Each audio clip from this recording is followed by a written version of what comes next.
అందరికీ నమస్కారం అండి. జై గురుదత్త ఎస్వీఎస్ ఛానల్కి స్వాగతం సుస్వాగతం. ఈరోజు చందమామ కథల్లో మానవ జన్మ అనే చక్కని చందమామ కథను విందాం. బ్రహ్మదత్తుడు కాశీ రాజ్యాన్ని పరిపాలించే కాలంలో బోధిసత్వుడు మగధ రాజ్యంలో ఒక పేదవాడిగా జన్మించి మగధరాజు పరివారంలో ఒకడుగా ఉంటూ ఉండేవాడు. మగధ దేశానికి అంగదేశానికి మధ్యగా చంపానది ప్రవహిస్తూ ఉండేది. ఆ నది అడుగున నాగరాజ్యం ఉండేది. చంపేయుడు ఆ రాజ్యానికి రాజు. మగధ రాజ్యానికి అంగరాజ్యానికి మధ్య ఎల్లప్పుడూ యుద్ధాలు సాగుతూనే ఉండేవి. అలా జరిగిన ఒక యుద్ధంలో మగధరాజు ఓడిపోయాడు. ఆయన తన గుర్రం మీద ఎక్కి పారిపోతూ చంపానది వద్దకు వచ్చి తన శత్రువు చేతికి చిక్కి చావటం కంటే ఆత్మహత్య చేసుకోవడం మంచిదనే ఉద్దేశంతో తన గుర్రంతో సహా నదిలోకి ఉరికాడు. మగధరాజుతో సహా గుర్రం నాగరాజు కొలువుకూటంలో వాలింది. నాగరాజు తన సింహాసనం నుంచి లేచి వచ్చి మగధరాజుకు ఆదరపూర్వకంగా స్వాగతమిచ్చి ఆయన కథ మొత్తాన్ని తెలుసుకున్నాడు. జరిగిన దానికి మీరు విచారించకండి. ఈ యుద్ధంలో మీకు విజయం లభించడానికి నేను తోడ్పడగలను అని నాగరాజు తన అతిథికి మాట ఇచ్చాడు. ఆ ప్రకారమే నాగరాజు మగధరాజుకు యుద్ధంలో సహాయపడ్డాడు. అంగరాజు మగధరాజు చేతిలో చనిపోయాడు.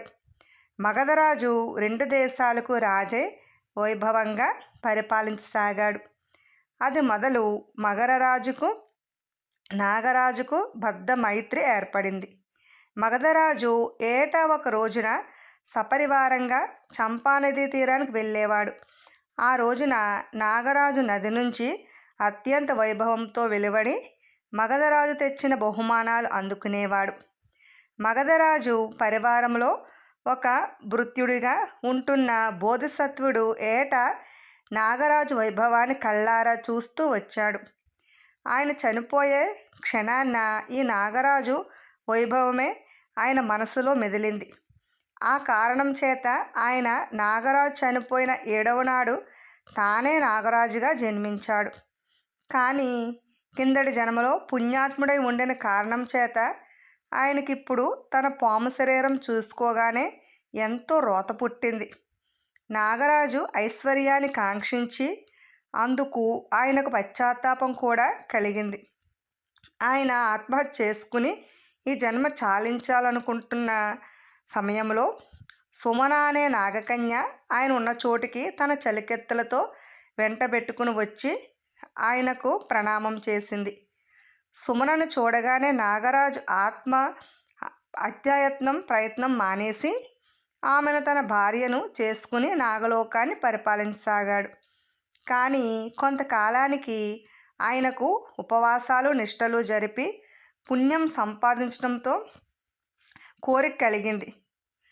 ఇందుకు గాను ఆయన తన లోకాన్ని విడిచి మానవ లోకంలోనికి వెళ్ళి ఉండాలని నిశ్చయించుకున్నాడు. ఉపవాస దినాలు వచ్చినప్పుడు ఆయన తన భవనం వెలువడి ఒక రహదారి పక్కన ఉండే చీమల పుట్ట మీద చుట్టుకుని పడుకుని నన్ను ఏ గద్దైనా తన్నుకుపోని, ఏ పాముల వాడైనా పట్టుకుపోని అనుకునేవాడు. కానీ ఆయన అనుకున్నట్లు జరగలేదు. రహదారి వెంట వెళ్ళే మనుష్యులు పుట్ట మీద చుట్టుకుని ఉన్న పామును చూసి దేవతగా భావించి పూలతోనూ చందనాలతోనూ పూజించసాగారు. ఆ సమీపాన ఉండే గ్రామానికి చెందిన వారు కొందరు ఆ నాగరాజుండే పుట్ట వద్దకు ఒక ఆలయం కట్టారు. ప్రతిరోజు అక్కడికి రకరకాల ప్రజలు వచ్చి పిల్లలు కావాలని, తమ కోరికలు తీరాలని మొక్కుకోసాగారు. నాగరాజు ఉపవాస దినాలన్నీ పుట్ట మీద గడిపి ప్రతి మాసము కృష్ణపాడ్యమి నాడు ఇంటికి తిరిగిపోతూ ఉండేవాడు. ఒకనాడు సుమన ఆయనకు, స్వామి, మీరు తరచూ మానవలోకంలోనికి వెళుతున్నారు. ఆ లోకం అపాయకరమైనది, భయంకరమైనది. మీకేదైనా ప్రమాదం జరిగే పక్షాన నా సంగతి తెలిసేదెలా అని అన్నది. నాగరాజు సుమనను ఒక కొలను వద్దకు తీసుకుని పోయి, ఈ నీరు చూడు, నాకేదైనా దెబ్బ తగిలితే ఈ నీరు మురికవుతుంది. నన్నేదైనా గరుడ పక్షి తన్నుకుపోతే ఈ నీరు ఎగిరిపోతుంది. అలా కాక ఏ మంత్రగాడైనా నన్ను పట్టుకుని ఉన్న పక్షంలో ఈ నీరు రక్తవర్ణంగా మారుతుందని ఆమెతో చెప్పాడు. కాశీనగరవాసి అయిన ఒక బ్రాహ్మణ యువకుడు తక్షశిలకు వెళ్ళి అక్కడ వశీకరణ విద్య నేర్చుకుని తన దేశానికి తిరిగిపోతూ నాగరాజు పడుకునే చోటకి రహదారి వెంబడి వచ్చాడు. పుట్టపైన చుట్టుకుని పడుకుని ఉన్న నాగరాజు అతని కంటపడ్డాడు. వెంటనే ఆ యువకుడు పామును మంత్రంతో బంధించి పట్టుకుని ఒక బుట్టలో పెట్టి ఒక గ్రామానికి తీసుకుపోయి అక్కడ పామును ఆడించాడు. చూడవచ్చిన గ్రామస్తులు పాములాటకు సంతోషించి బ్రాహ్మణ యువకుడికి డబ్బు ఇతర బహుమానాలు ఇచ్చారు. ఈ కుగ్రామంలోనే ఇంత డబ్బు వస్తే ఇంకా పట్టణాల్లో పామును ఆడిస్తే ఇంకెంత వస్తుందో అని బ్రాహ్మణ యువకుడికి ఆశ కలిగింది. అతను పామును వెంట తీసుకుని కాశీనగరానికి బయలుదేరి బండి మీద ప్రయాణం చేస్తూ ఒక మాసానికల్లా కాశీనగరాన్ని చేరుకున్నాడు. ఈ నెల రోజుల పాటుగా నాగరాజు కటిక ఉపవాసాలు చేశాడే కానీ బ్రాహ్మణ యువకుడు ఇచ్చిన కప్పలను తాకనే లేదు. నేను ఆహారం తిన్నంత కాలము నాకు ఈ బుట్టలో ఈ యువకుడి వల్ల ఖైదు తప్పదు అని ఆయన తెలుసుకున్నాడు. బ్రాహ్మణ యువకుడు నాగరాజు చేత కాశీనగర సమీపాన గల అనేక గ్రామాల్లో ఆడించి అక్కడి ప్రజల నుంచి అంతులేని డబ్బు సంపాదించాడు. ఈ పాములాట వినోదం గురించి త్వరలోనే కాశీరాజుకు తెలియవచ్చింది. ఆయన బ్రాహ్మణ యువకుని పిలిపించి తన వినోదం కొరకు పాములాట ఏర్పాటు చేయించాడు. ఈ లోపల నాగలోకంలో సుమన నెల రోజులుగా తన భర్త ఇంటికి రాకపోవడం గమనించి ఏదో జరిగి ఉంటుందని భయపడింది. నిజం తెలుసుకునేంత వరకు కొలను వద్దకు వెళ్ళింది. కొలంలో నీరు ఎర్రగా రక్తరంగులో ఉన్నది. ఎవడో పాములవాడు తన భర్తను పట్టుకున్నట్లు సుమన తెలుసుకున్నది. ఆమె తన భర్తను వెతుక్కుంటూ బయలుదేరి దారిలో వాకబు చేస్తూ త్వరలోనే కాశీనగరం చేరుకున్నది. ఆమె అక్కడికి చేరేసరికి పాములాట జరుగుతున్నది. రాజుగారు అనేక మంది ప్రజలు చేరి వినోదం చూస్తున్నారు. తన భార్యను చూడగానే నాగరాజు సిగ్గుపడి ఆటమాని బుట్టలోకి వెళ్ళిపోయాడు. సుమన మానవ స్త్రీ రూపం ధరించి రాజును సమీపించి, మహారాజా, నాకు పతిభిక్ష పెట్టండి అని వేడుకున్నది. ఇంతలోనే పాము కూడా బుట్టలో నుంచి బయటకు పాకి వచ్చి అందరూ చూస్తుండగానే ఒక ఆకర్షణీయమైన యువకుడి ఆకారం ధరించింది. నాగరాజు ఆ నాగదంపతులను చూసిన కాశీరాజు ముచ్చటపడి వారిని వారం రోజుల పాటు తన అతిథులుగా ఉంచుకుని తర్వాత వారి వెంట తాను కూడా సపరివారంగా ప్రయాణమై నాగలోకానికి వెళ్ళాడు. నాగలోకంలోని ఐశ్వర్యము, అందము, వైభవము చూసి కాశీరాజుకు చెప్పతరం కాని ఆశ్చర్యం కలిగింది.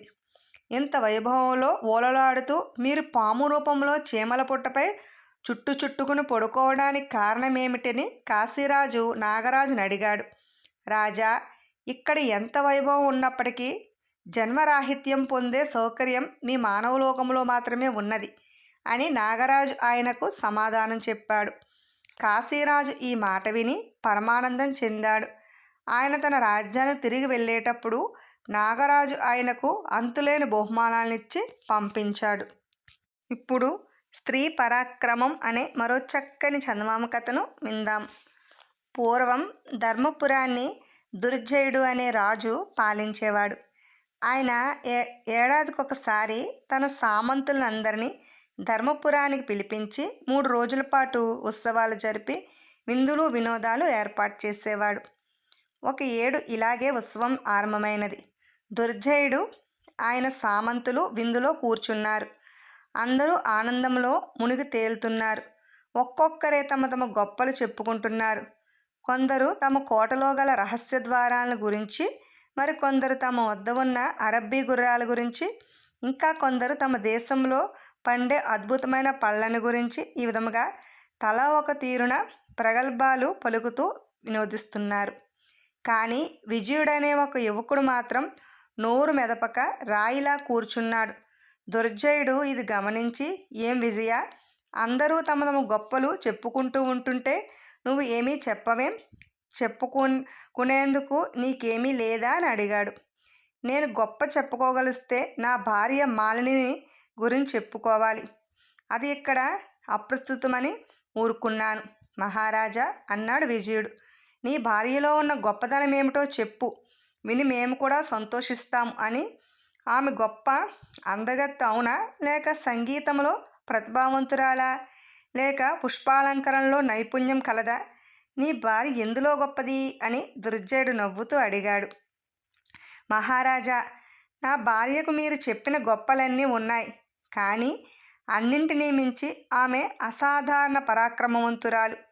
కత్తి యుద్ధంలో కానీ, విలువిద్యలో కానీ, గదాయుద్ధంలో కానీ ఆమెను ఎదుర్కోగల వారెవరూ లేరు అన్నాడు విజయుడు. ఇంతమంది యోధుల మధ్య అంటున్నాను, కాస్త యోచించి మరీ మాట్లాడు అన్నాడు దుర్జయుడు రోషంతో. మహారాజా, ఈ సామంతుల మాట ఎందుకు? తమరు కూడా నా భార్య ముందు ఎంతోసేపు నిలబడలేరు. ఇది అతిశయోక్తి కాదు అన్నాడు విజయుడు. దుర్జయుడికి రోషం బాగా వచ్చింది. ఆయన తన భటులను పిలిచి, ఈ దుర్మార్గుని వెంటనే పట్టుకుపోయి పాతాళ గృహంలో బంధించి జొన్నరొట్లు తినిపించండని ఆజ్ఞాపించాడు.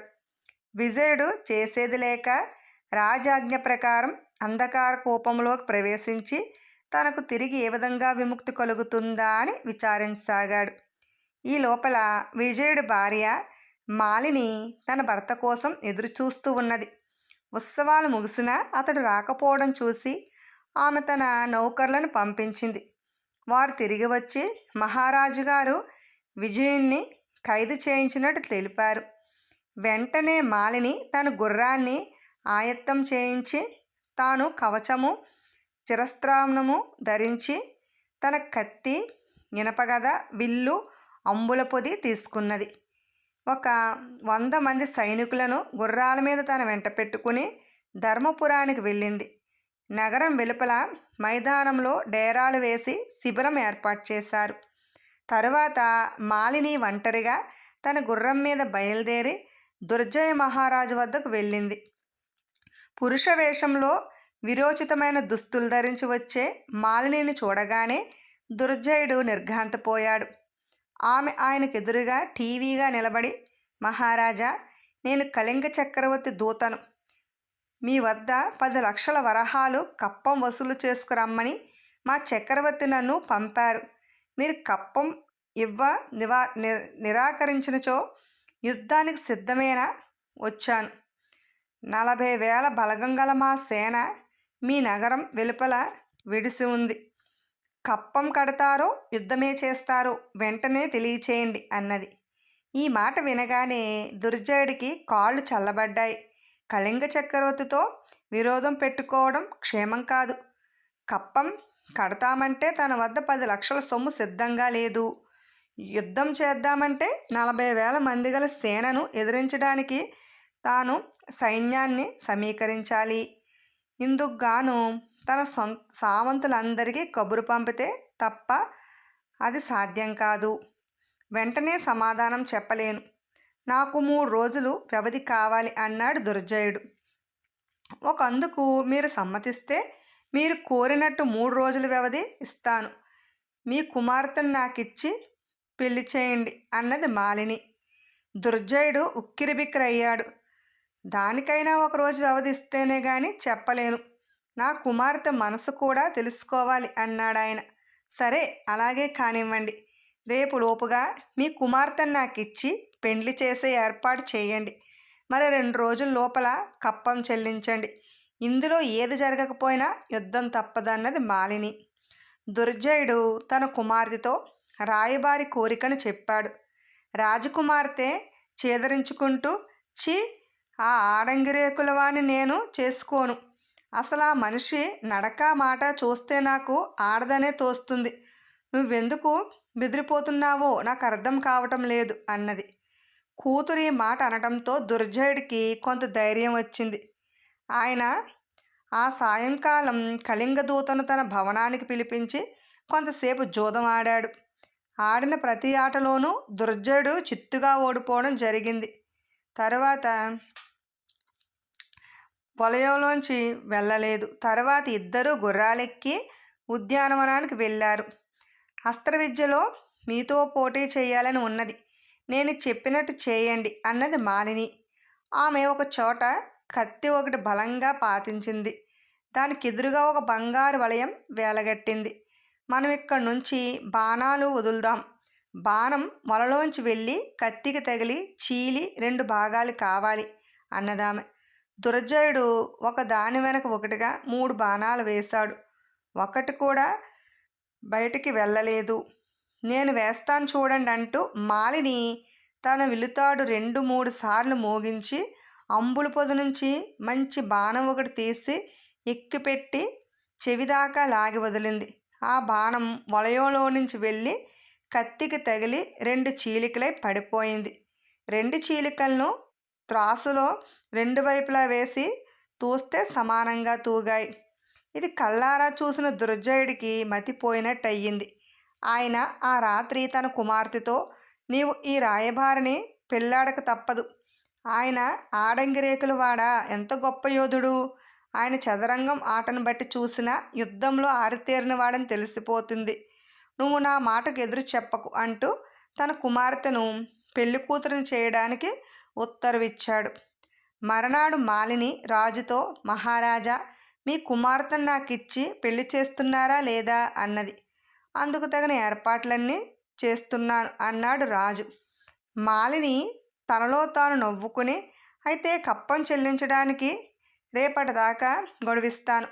ఈలోపుగా నా చేతులు తీట తీరటానికి ఎవరైనా నాతో గదాయుద్ధం కానీ కత్తి యుద్ధం కానీ చేస్తారా అన్నది. ఈ మాట అంటూ ఆమె తన ఇనపగదను గాలిలోకి ఎత్తుగా ఎగరవేసి కింద పడకుండా పట్టుకోసాగింది. దుర్జయుడికి అది చూస్తుంటేనే ముచ్చెమటలు పోసేశాయి. యోధాగ్రేసర, మీతో పోరగలవారు మా రాజ్యంలో ఉన్నారనుకోను. నేనా వృద్ధుడను అన్నాడు దుర్జయుడు. మీ రాజ్యంలో యువకులే లేరా? కనీసం మీ కారాగృహంలో సాహసవంతులు ఎవరైనా ఉండరా? ఎవరైనా సరే యుద్ధానికి సిద్ధం చెయ్యండి అన్నది మాలిని. వెంటనే దుర్జయుడికి విజయుడు జ్ఞాపకం వచ్చాడు. ఆయన తన భటులను పిలిచి పాతాళ గృహం నుంచి విజయుడిని తీసుకురండి అన్నాడు. త్వరలోనే విజయుడు వచ్చేశాడు.